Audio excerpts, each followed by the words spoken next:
My uncle had to close down his company because he wasn't able to go to work. I think a year into the revolution, they went into his lab because he's a doctor and he does a blood test and urine samples, and they destroyed all of the equipment there, so he had to open up a new practice. I was very disappointed and very devastated to see my friends, the same people who stood by me calling to end Assad crimes and now standing against me, and they saying, no, we don't want this strike, we don't want to go to war. We need to do this to end the war in Syria that it's been happening for 30 years. No Syrian wants to see his country get bombed, but Assad is bombing the country as we speak.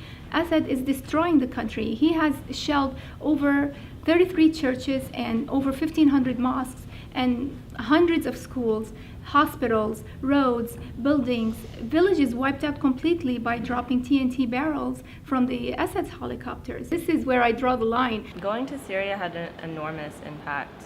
The biggest thing was understanding the difference between living in a rational space and an irrational space. There was one night when we were in Kafrembil, which has a very active civilian council that makes posters every week and distributes it, circulates it, through social media.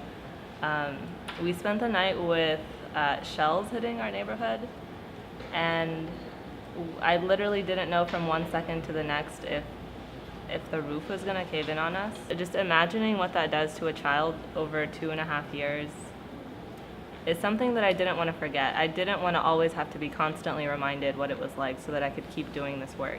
I think the response that people are having has to do with the experience with Bush. For example, we didn't know, we thought Iraq had weapons of mass destruction, and we went in and turns out nothing happened. And I think people want to avoid that, and they don't want that same mistake to happen in Syria. But I strongly do encourage people to look at the facts, to look at the numbers, look at what's happening over there, because the violence is not acceptable. Whenever the revolution ends, it's going to be a long recovery for the Syrian people. I know that there's going to be lots of chaos, like in Egypt, but I know that the Syrian people are resilient and are strong.